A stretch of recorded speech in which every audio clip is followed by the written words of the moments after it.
Hello guys, welcome to our channel. இன்றைக்கி நம்ம வீடியோவில் என்ன பார்க்க போகிறோம் அப்படின்னு பார்த்தீங்கன்னா, Vray 6ஓட ரெண்டர் செட்டிங்ஸை பற்றி தான் பார்க்க போகிறோம். நான் கிரியேட் பண்ணுற வீடியோ பார்த்தீங்கன்னா ஒவ்வொன்றுமே வந்து டைம் ஸ்பெண்ட் பண்ணி உங்களுக்காக நான் கிரியேட் பண்ணிட்டு இருக்கிறேன். எனக்காக நீங்கள் ஒன்று தான் பண்ணணும், சப்ஸ்கிரைப் பண்ணி பாருங்கள். அப்போ தான் நம்ம சேனலை அடுத்த லெவலுக்கு என்னால் கொண்டு போக முடியும். அப்படி நீங்கள் சப்ஸ்கிரைப் பண்ணி பார்க்கும்போது தான் எனக்கு ஒரு மோட்டிவேஷனாக இருக்கும். கண்டிப்பாக நம்மளுக்காக நம்ம ஃப்ரெண்ட்ஸ் நிறையா பேர் இருக்கிறாங்க, அடுத்த லெவலில் இனிமே பெட்டரான வீடியோ போடணும் அப்படிங்கிற மாதிரி ஒரு மோட்டிவேஷனாக இருக்கும்.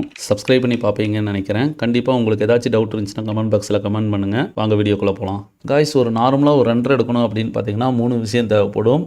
Modelling, lighting, camera. இந்த 3 இருந்தாலே பார்த்தீங்கன்னா ஒரு நார்மலான ஒரு ரெண்டர் எடுத்துடலாம். இருந்தாலும் எனக்கு பெட்டரான ரிசல்ட் வேணும் அப்படின்னு பார்த்தீங்கன்னா ரெண்டர் செட்டிங்கில் போய் ரெண்டர் செட்டப்லாம் சேஞ்ச் பண்ணுவோம்.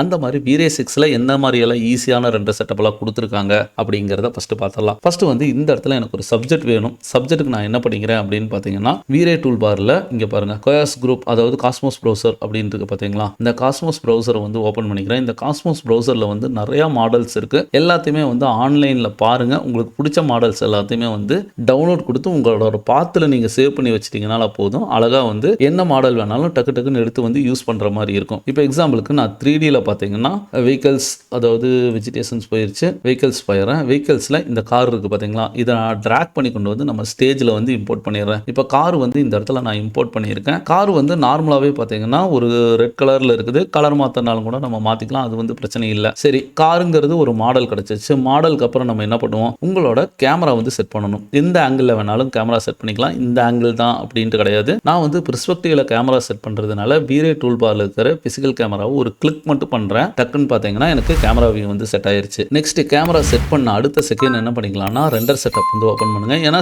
ரெண்டர் செட்டப்ங்கிறது வந்து ஃபைனலாக கொடுக்க வேண்டியது கிடையாது. ஸ்டெப் பை ஸ்டெப்பாக நீங்கள் ஒன்று ஆட் பண்ண செட்டிங்ஸ் வந்து மாற்றிக்கிட்டே இருக்கணும். ஃபர்ஸ்ட் வந்து கேமராவை லாக் பண்ணுங்க. ஏன்னா இந்த 4 வியூ போர்ட்டில் இந்த வியூ கேமராக்காக நான் ஒதுக்கிட்டேன். ரெண்டாவது வந்து output size minimum full HD, அதாவது 1080 பிக்சல் வைங்க. ஏன்னா 1080 பிக்சல் வச்சாதான் நாய்ஸ் வந்து அவ்வளோக்கா தெரியாது. ரெண்டாவது என்ன பண்ணிக்கலாம்னா Shift+F, சேஃப் ஏரியா. இந்த ஏரியாக்குள்ளே தான் என்னோடது இருக்குது அப்படிங்கிறது. இப்போ ஒரே ஒரு கார் மட்டும் தான் இருக்குது. நார்மலாக ரெண்டரிங் எடுத்தோம்னா அந்த இடத்துல மிதந்துட்டு இருக்க மாதிரி தான் இருக்கும். ஃப்ளோர், அதாவது கிரவுண்டுங்கிறது ஒன்று இருக்கவே இருக்காது. அப்படின்னா என்ன பண்ணிக்கலாம், Vray பிளைன் எடுத்து ஏதாச்சும் ஒரு இடத்துல ஒரு கிளிக் பண்ணிக்கிறேன். Vray பிளைன் வந்து ஒன்று நார்மலாக செட் ஆயிருச்சு. பட் Vray பிளைன் மட்டும் இருந்தால் மட்டும் செட் ஆகுது. ஏன்னா இதில் என்ன கலர் இருக்குதோ அந்த கலரில் தான் Vray பிளைன் இருக்கும். நான் என்ன பண்ணிக்கிறேன்னா மெட்டீரியல் எடிட்டரில் ஒரு கிரே கலர் மெட்டீரியல் வந்து அசைன் பண்ணிக்கிறேன். இப்போ கிரே கலர் மெட்டீரியல் வந்து செட் ஆயிருச்சு. பட் இருந்தாலும் இந்த கிரே கலர் பார்த்தீங்கன்னா இன்னுமே வந்து எனக்கு கொஞ்சம் ரிஃப்ளெக்ஷனாக வேணும் அப்படின்னு நினச்சிங்கன்னா இங்கே பாருங்கள், ரிஃப்ளெக்ஷனை வந்து நல்லா கீழே இறக்கிறேன். இப்போ 2 விஷயம் வந்து செட் பண்ணியாச்சு. சப்ஜெக்ட் செட் பண்ணியாச்சு, கேமரா செட் பண்ணியாச்சு. மூணாவது விஷயம் பார்த்தீங்கன்னா லைட்டிங் செட் பண்ணணும். லைட்டிங்க்கும் பார்த்தீங்கன்னா நான் காஸ்மோஸ் ப்ரௌசர்லேயே வந்து ஹெச்டிஆர்ஐலையும் பார்த்தீங்கன்னா ஈவினிங் மோடு, எது வேணாலும் ஈவினிங், டே, நீங்கள் எது வேணாலும் யூஸ் பண்ணிக்கலாம். நான் வந்து ஈவினிங் மோடில் இங்கே இருக்குது பாருங்கள். இதை ஒரு கிளிக் பண்ணுறேன், ஆட்டோமேட்டிக்காகவே வந்து டூம் லைட்டில் ஹெச்டிஆர் இமேஜ் வந்து செட் ஆயிரும். ஹெச்டிஆர் இமேஜுங்கிறதுனால டூம் லைட்டை நீங்கள் எந்த இடத்துல வச்சாலும் பரவாயில்ல, ஒரே ஒரு ஹெச்டிஆர், அதாவது ஒரே ஒரு டூம் லைட் மட்டும்தான் வந்து நம்ம ஸ்டேஜ்லேயே இருக்கணும். இப்போ நான் நினச்ச மாதிரி 3 விஷயமே பக்கத்தில் இருக்குது. இப்போ ஒரு இன்டராக்டிவ் ரெண்டர் வந்து எனேபிள் பண்ணுங்க. இன்டராக்டிவ் ரெண்டர் அப்படிங்கிறது பார்த்தீங்கன்னா உங்களுக்கு வந்து 100% ரிசல்ட் வராது. கண்டிப்பாக வந்து ஒரு 20 to 50% தான் வந்து ரிசல்ட் வரும். இருந்தாலும் நான் நார்மலாக ஜூம் பண்ணும்போது இந்த நாய்ஸ் எல்லாம் இருக்குது பார்த்தீங்களா, அந்த நாய்ஸ் வரக்கூடாது. ரெண்டாவது வந்து என்விரான்மெண்ட் கலர் டோனவே சேஞ்ச் பண்ணணும். இந்த மாதிரி நிறைய விஷயம் இருக்குது. எல்லாத்தையுமே பண்ணும்போது அவுட்புட் வந்து வேற லெவலில் நெக்ஸ்ட் ஸ்டேஜில் வந்து கொண்டு போகிற மாதிரி இருக்கும். ஃபர்ஸ்ட் என்ன பண்ணலாம் அப்படின்னு பார்த்தீங்கன்னா ரெண்டர் செட்டப் ஓப்பன் பண்ணுங்க. ரெண்டர் செட்டப்பில் ரெண்டர் எலிமெண்ட் இருக்கு பார்த்தீங்களா, இதில் வந்து ஆடுன்னு கொடுத்து Vray டீநாய்சர் அப்படிங்கிற ஒரு விஷயத்தை வந்து ஆட் பண்ணி விடுங்க. Vray டீநாய்சருங்கிறது வந்து நல்ல ஸ்மூத்னஸ் வந்து கொண்டு வந்து கொடுக்கும். டீநாய்சர்லையும் வந்து டிஃபால்ட்டாக நீங்கள் வேல்யூ நீங்களே கொடுக்குறீங்கனாலே கஸ்டம் அப்படின்னு கொடுத்து எடிட் பண்ணிக்கலாம். இல்லை இவங்க கொடுத்துருக்கிறது பார்த்தீங்கன்னா ஸ்ட்ராங்கு, மைல்டுன்னு கொடுத்தீங்கன்னா எட்ஜ் எல்லாமே வந்து நல்லா ஷார்ப்பாக இருக்கிற மாதிரி இருக்கும். நான் எப்பவுமே எல்லாத்துக்கும் சஜஷன் பண்ணுறது மைல்டுங்கிறது தான் நான் சஜஷன் பண்ணுவேன். ஏன்னா ரொம்பவுமே ஸ்மூத்தாக இல்லாமல் ரொம்பவுமே ஸ்ட்ராங்காக இல்லாமல் ஒரு மீடியம் லெவலில் இருக்கும். அது வந்து இது நல்லா இருக்கும். ரெண்டாவது விஷயம் என்ன அப்படின்னு பார்த்தீங்கன்னா காமனில் போய்க்கோங்க. காமனில் வந்து கீழே வாங்க.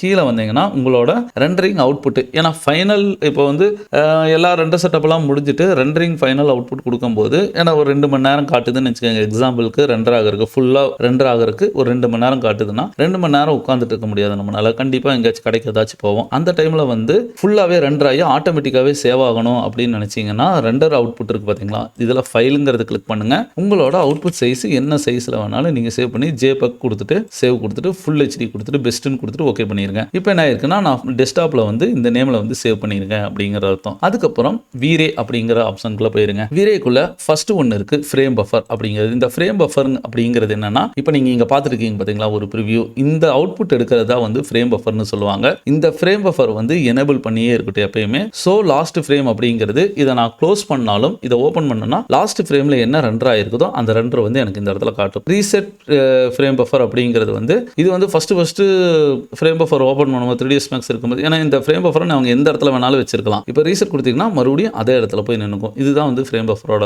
ஒர்க். ரெண்டாவது காமன்ல வந்து டிஃபால்ட்டா 3ds Maxல காமன்ங்கிறது வந்து பார்த்தீங்கன்னா 3ds Maxல இருக்கிற ஒரு இதுதான். அதுல வந்து ஹைட் வித் எல்லாம் சேஞ்ச் பண்ணுவோம். அது இல்லாம வீரேவோட ஃப்ரேம் பஃபர்லயே நான் ஹைட் வித் எல்லாம் சேஞ்ச் பண்ணணும் அப்படின்னு நினைச்சீங்கன்னா கெட் ரெசல்யூஷன் ஃப்ரம் மேக்ஸ் இருக்கு பாத்தீங்களா, இதை வந்து எடுத்து விட்டுறேன். இதை எடுத்துட்டீங்கன்னா நீங்க ஃப்ரேம் பஃபர் அதாவது வீரேவோட ஹைட் அண்ட் வித் வந்து நீங்க செட் பண்ணலாம். கெட் 3ds Maxோட இதுன்னு கொடுத்துட்டீங்கன்னா உங்களுக்கு காமன்ல இருக்கிற ஹைட் அண்ட் வித் வந்து மேக்ஸிமம் இது ரெண்டுமே ஒன்று தான், அதனால பிரச்சனை இல்லை. இப்போ ஃப்ரேம் பஃபர் விட்டுருங்க. குளோபல் ஸ்விட்ச் இது வந்து ரொம்ப ரொம்ப முக்கியமானது. டிஸ்பிளேஸ்மெண்ட் அப்படிங்கிறது பார்த்தீங்கன்னா டிஸ்பிளேஸ்மெண்ட் மேப் ஏதாச்சும் நீங்க வந்து ஆட் பண்ணியிருந்தீங்கன்னா, அதாவது டெக்ஸ்சர்ல டிஸ்பிளேஸ்மெண்ட் மேப் ஏதாச்சும் ஆட் பண்ணியிருந்தீங்கன்னா இது வந்து ஆன் பண்ணியிருந்தா மட்டும்தான் வந்து உங்களுக்கு ரெண்டரிங்ல வரும். இல்லாட்டி வந்து டிஸ்பிளேஸ்மெண்ட் மேப் வந்து ரெண்டரிங் வராது. அதே மாதிரி தான் லைட்டிங் ஆஃப் பண்ணிட்டீங்கன்னா உங்களுக்கு நீங்க ஏதாச்சும் ஒரு ஆர்டிஃபிஷியல் லைட் ஏதாச்சும் வச்சீங்கன்னா அந்த லைட் எல்லாமே வராது. ஹிடன் லைட்டும் அதே மாதிரி தான். ஏதாச்சும் ரைட் கிளிக் பண்ணி ஹைட் பண்ணியிருந்தாலும் அந்த லைட்டும் வந்து எல்லா லைட்டுமே எனேபிள் பண்ணணும்னா கண்டிப்பா இந்த மூணுமே வந்து எனேபிள் பண்ணி விடுங்க. அட்வான்ஸ் லெவல் வந்து நம்ம போகணும்னு அவசியமே கிடையாது. இப்போ இது என்ன அப்படின்னு பார்த்தீங்கன்னா இதுல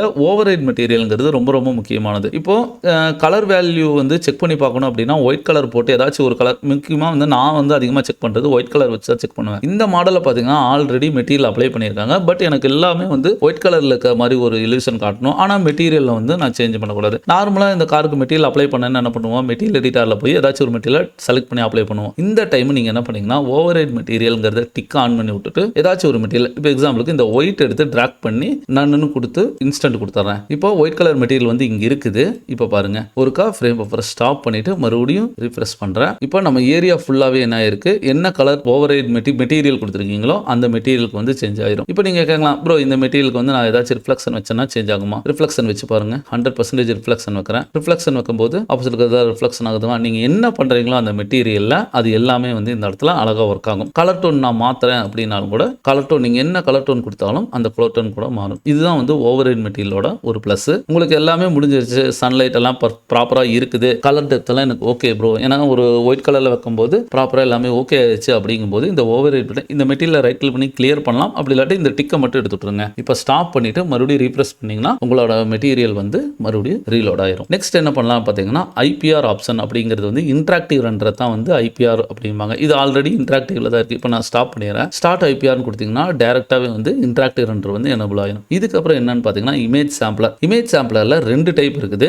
பக்கெட், அதுக்கடுத்தது ப்ரோக்ரெசிவ் அப்படிங்கிறது பார்த்தீங்கன்னா உங்களுக்கு ஒரு ரெண்டர் நான் கொடுத்தனவே ஃபுல் இமேஜுமே வந்து ரெண்டர் ஆக ஆரம்பிச்சிடும். ஆனா பக்கெட்டுங்கிறது பார்த்தீங்கன்னா ஒரு குட்டி குட்டி பாக்ஸா தான் வந்து உங்களுக்கு ரெண்டர் ஆகும். இப்போ வந்து இந்த ஒரு குட்டி குட்டி பாக்ஸுங்கிறது என்ன சொல்றேன்னா 10க்கு 10 ஒரு ரூம்னு நினைச்சுக்கோங்க. 10க்கு 10 டைல்ஸ்னா 100 டைல்ஸ் இருக்கும் பாத்தீங்களா, அந்த மாதிரி தான். இப்போ ஒரு சின்ன பாக்ஸ் ஏரியானா அந்த பாக்ஸ் ஏரியா ஃபுல்லா ரெண்டர் ஆயிட்டு நெக்ஸ்ட் ஏரியாவுக்கு வரும். இப்படி 1 by 1 வந்து ஃபுல், ஆனா 100% கிளியர் ஆகும். ஒரு ஃபுல்லாவே கிளியர் ஆகும்னா இது எவ்வளவு டியூரேஷன் காட்டுதோ ஃபுல் டூரேஷன். இப்போ 1 மணி நேரம் காட்டுதா அந்த 1 மணி நேரம் ஃபுல்லா ரெண்டர் ஆனா மட்டும் தான் நமக்கு அவுட்புட் வந்து தெரியும். ப்ரோக்ரெசிவ்ங்கிறது அப்படி கிடையாது. ஒரு அவுட்புட் பாதிலேயே பார்த்தீங்கன்னா ஃப்ரேம் பை ஃப்ரேம் அவுட், அதாவது பாஸ் போக போகவே கிளியர் ஆகிட்டே இருக்கும். சேஃப் அண்ட் ஜோன் பார்த்தீங்கன்னா நீங்கள் வந்து ப்ரோக்ரெசிவ்ல வைங்க, ரொம்பவுமே நல்லா இருக்கும். ப்ரோக்ரெசிவ் இமேஜ் சாம்பிளர் அப்படிங்கிறது ஒன்று இருக்கு. இதில் பார்த்தீங்கன்னா மினிமம் சப்டிவிஷன் வந்து ஒன்று வைங்க, மேக்ஸிமம் சப்டிவிஷன் வந்து உங்களோட பிக்சர் என்ன வச்சிருக்கீங்களோ அந்த ரேஷியோல வைங்க. இப்போ எக்ஸாம்பிளுக்கு நான் இந்த இடத்துல பார்த்தீங்கன்னா 1920 x 1080 பிக்சல் அப்படின்னு வச்சிருக்கேன். இப்போ இந்த ஆப்ஜெக்ட்ல ரெண்டுலையுமே வந்து எது லோயஸ்ட் வேல்யூ, இப்போ 1080 அப்படின்னா அதை ரவுண்ட் ஆஃப் பண்ணி அந்த வேல்யூ வைங்க.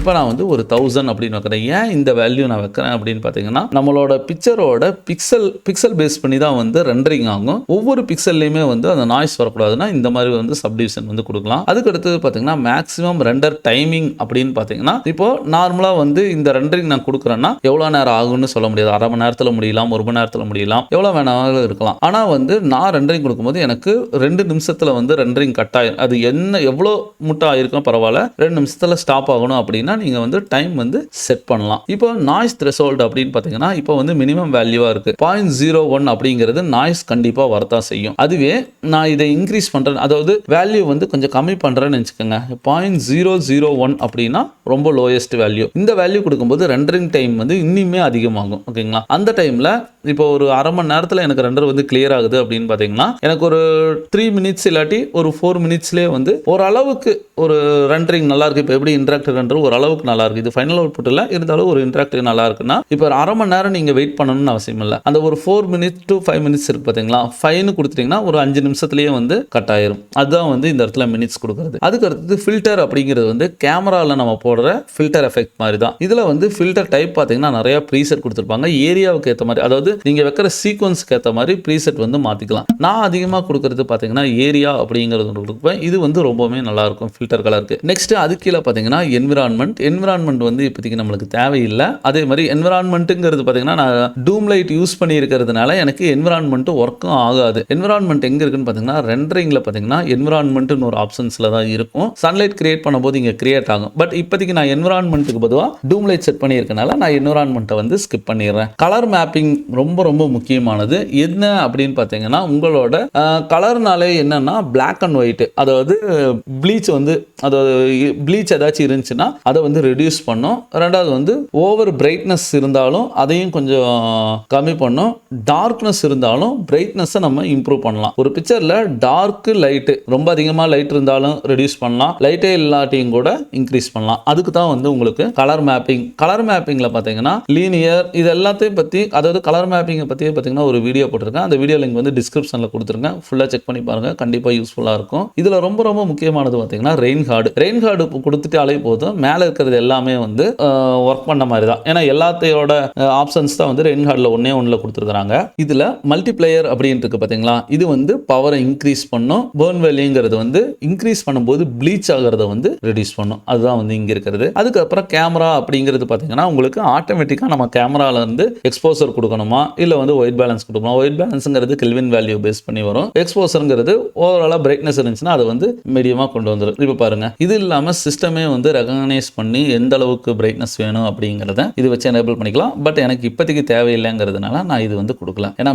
மேக்ஸிமம் பார்த்தீங்கன்னா auto exposure auto white balance வந்து கொடுக்காதீங்க, அது வந்து ஓவர் எக்ஸ்போசராக வந்து செட் ஆயிரும். அதுக்கப்புறம் கீழே வந்தீங்கன்னா depth of field, motion blur, இதை பற்றியும் வந்து வீடியோ போட்டிருக்கேன். இந்த வீடியோ வந்து டிஸ்கிரிப்ஷன் கொடுக்குறேன், கண்டிப்பாக அதை நோட் பண்ணி பாருங்க, கண்டிப்பாக உங்களுக்கு யூஸ்ஃபுல்லாக இருக்கும். அதுக்கப்புறம் என்ன பண்ணிக்கலாம்னு பார்த்தீங்கன்னா GI அப்படிங்கிற செக்ஷனுக்குள்ள வாங்க. இந்த GI அப்படிங்கிறதே வந்து லைட்டிங்கை பேஸ் பண்ணி மட்டும்தான் வந்து உங்களுக்கு ஒர்க் ஆகும். குளோபல் இலுமினேஷனில் முக்கியமான ஒரு ஆப்ஷன் பார்த்தீங்கன்னா பிரைமரி இன்ஜின், செகண்டரி இன்ஜின். இந்த ரெண்டுலேயும் வந்து பிரைமரி இன்ஜின் வந்து மோஸ்ட்லி வந்து இப்போ ஒரு ஸ்டில் எடுக்கிறேன்னா ப்ரூட் ஃபோர்ஸ் அப்படிங்கிற ஒரு ஆப்ஷனில் வந்து கொடுப்பாங்க. ஏன் ப்ரூட் ஃபோர்ஸ் கொடுக்குறாங்க அப்படின்னு பார்த்தீங்கன்னா பிரைமரி இன்ஜினோட வேலையே என்னன்னா மேலே இருந்து இப்போ எந்த அளவுக்கு லைட் வச்சிருக்கீங்களோ எல்லா லைட்டுமே வந்து டைரக்டா நம்ம சப்ஜெக்ட்ல படும். அதுதான் வந்து பிரைமரி இன்ஜின். செகண்டரி இன்ஜின் அப்படின்னு பார்த்தீங்கன்னா லைட் கேட்ச்ல கொடுங்க. லைட் கேட்ச்ல கொடுக்கும்போது, ஏன்னா செகண்டரி இன்ஜின்ல ப்ரூட் ஃபோர்ஸும் வந்து நம்ம கொடுக்கலாம், பட் லைட் கேட்ச் கொடுக்கும்போது என்ன ஆகும்னா உங்களுக்கு மீடியமான ஒரு லைட்டு எல்லா இடத்துலையுமே பிரைட்னஸ் வந்து டார்க் ஷேடோங்கிறது வந்து விழுகாது. கொஞ்சம் மீடியமாக பார்த்தீங்கன்னா எல்லா இடத்துலையுமே மைல்டாக வந்து லைட் எல்லா இடத்துலையுமே ஸ்ப்ரெட் ஆகும். அதுக்காக தான் வந்து பிரைமரி இன்ஜின் வந்து ப்ரூட் ஃபோர்ஸும் செகண்டரி இன்ஜின் லைட் கேட்ச் அப்படிங்கிறாங்க. இப்போ செகண்டரி இன்ஜின் நான் லைட் கேட்ச் நீங்கள் கொடுத்தனவே லைட் கேட்சோட ஆப்ஷன் வந்து இந்த இடத்துல காட்டுவாங்க. நான் ஒரு இமேஜ் தான் எடுக்கிறேங்கும் போது ஸ்டில் கொடுங்க. ரெண்டாவது சப்டிவிஷன் வந்து ஃப்ரண்ட்ல, அதாவது ப்ரீவியஸாக யூஸ் பண்ணதுல வந்து அங்கே 1000 வச்சேன் பார்த்தீங்களா, அதே மாதிரி தான் இங்கே 1000 வச்சுக்கோங்க. சாம்பிள் இமேஜ் அந்த இடத்துல பார்த்தீங்கன்னா நாய்ஸ் த்ரெஷோல்ட் வந்து 0.001 அப்படின்னு வச்சிருந்தோம் பார்த்தீங்களா, அதே கான்செப்ட் தான் நம்ம இந்த இடத்துலையுமே செட் பண்ணணும். இது ரெண்டுமே செட் பண்ணும்போது அவுட்புட்டோட ரிசல்ட் சுத்தமாகவே உங்களுக்கு நாய்ஸ் இல்லாமல் தான் வரும். அதுக்கப்புறம் என்ன பண்ணிக்கலாம்னா மற்றதெல்லாம் இந்த இடத்துல சேஞ்ச் பண்ணணும்னு அவசியம் இல்லை. செட்டிங்ஸ் அப்படிங்கிற ஒரு ஆப்ஷன்ஸ்ல போயிருங்க. இந்த செட்டிங்ஸ் ஆப்ஷன்ல வந்து கலர் மேனேஜ்மெண்ட் அப்படிங்கிறது வந்து ரொம்ப ரொம்ப முக்கியமானது. உங்களுக்கு வந்து sRGB இருக்கான்னு பாருங்க. ஏன்னா sRGBங்கிறது வந்து RGB கலரை வந்து ஃபோக்கஸ் பண்ணி கொடுக்கும். ஏன்னா RGBல இருந்தாலே போட்டோஷாப்ல போஸ்ட் ப்ரொடக்ஷன் பண்ணும்போது கலர் குவாலிட்டி நல்லா இருக்கும். அதுக்கப்புறம் ரெண்டர் எலிமெண்ட் போயிருங்க. ரெண்டர் எலிமெண்ட்ல முக்கியமா ஆட் அப்படிங்கிற ஒரு ஆப்ஷன்ஸ்ல கீழே வாங்க. நான் சொல்றது எல்லாத்தையுமே நோட் பண்ணிக்கோங்க. ஏஓ மேப் ஆல்பாங்கிறது ஆல்ரெடி இருக்கும் நம்மளுக்கு. ஏன்னா இந்த இடத்துல பாருங்க ஆல்பா இருக்கும், அதனால ஆல்பா மேப் போடணுங்கிறது அவசியம் இல்லை. ஆம்பியன்ட் அக்யூஷன் அது கண்டிப்பா வேணும். அட்மாஸ்பியருங்க போது நீங்க என்விரான்மெண்ட் ஃபாகல யூஸ் பண்ணீங்கன்னா அட்மாஸ்பியர் கண்டிப்பா தேவைப்படும். நான் வந்து டீநாய்சர் ஆல்ரெடி டீநாய்சர் ஆட் பண்ணியிருப்போம், டீநாய்சர் கொடுத்துக்கோங்க. குளோபல் இலுமினேஷன் லைட் லைட்டிங் அப்படின்னு கொடுத்தீங்கன்னா என்னென்ன லைட்டிங் நீங்கள் வச்சிருக்கீங்களோ எல்லா லைட்டுமே வந்து ஆட் ஆக ஆரம்பிச்சிடும். அதுக்கப்புறம் நல்லா கீழே வந்தீங்கன்னா ரிஃப்ளெக்ஷன், ஏன்னா இந்த இடத்துல ரிஃப்ளெக்ஷன், அதுக்கு அடுத்தது ரிஃப்ராக்ஷன், இது ரெண்டுமே ஆட் பண்ணிக்கோங்க. ரஃப்னஸ்ங்கிறது வந்து கொஞ்சம் ட்ரையாக இருக்கிற மாதிரி ஒரு ஃபீலுக்கு. அப்புறம் ஷேடோங்கிறது ஆட் பண்ணிக்கோங்க.